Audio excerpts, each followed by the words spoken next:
You still want that short bob, you still want that short angle. So I'm going to show you how to do that if your hair is too long and you don't want to cut your hair.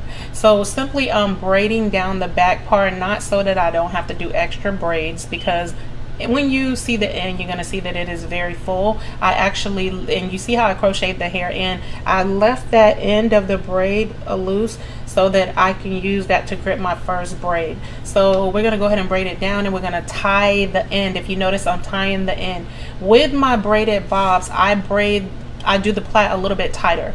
The plait is a little bit tighter so that it can bend under, and I tie the ends. If you see down there, you'll see a little string, and that's just hair, and I'm using the end of that to just tie each braid because I don't want it to unravel, because when you bend it, like when you do your bob, you want it to be able to bend. You want your bob to bend in, and so, or at least I do.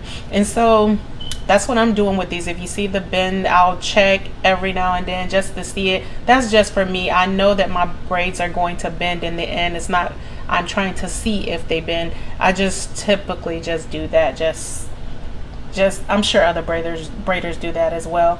And so I'm peeling these off. I'm not parting them in squares. They're just peeled, and I'm plaiting them down, and I'm doing the same thing.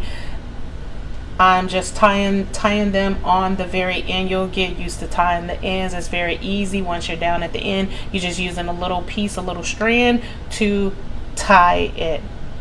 Okay, so I'm going ahead and move to the front, and I'm gonna be just very gentle, especially with the edges, but I'm still gonna be able to do her hair full, but with the edges I'm just gonna part them a little bit bigger, but I'm gonna stack them on the top because the top is more thicker. Her hair is more thicker at the top, so I'm able to stack them but still keep the integrity of her hair on her edges so that it still looks full, because you know we love a full bob. So this is the end result of how it is, and now you guys are finna get into it with how I burn my bobs. Maybe you burn your bobs different. Maybe this is old school, I don't know, but I'm just gonna go ahead and cover her, and I'm gonna tuck her in, and I'm gonna go ahead and get started with cutting my bun out, my bob. This is like one of the most important parts of the process for me. I love the angle of the bob, so I always kind of lean the client's head forward, like lean forward, because I need that angle to be correct. And then I just bend them in.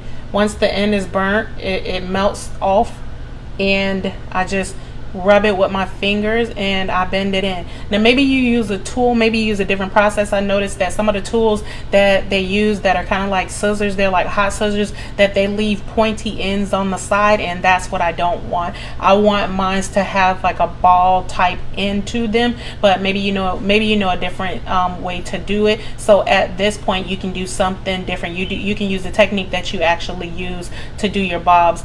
The thing that is so important for me with the bobs that I just love is the angle. I have to get my angle right. If they want an angle or if they want an even bob, but I need that to be correct. So you always check it next to the braids that you're doing, and this is the end result. And I am so grateful that you guys joined me. Thank you guys for joining me, and I will see you guys soon. This is Clarice. Bye.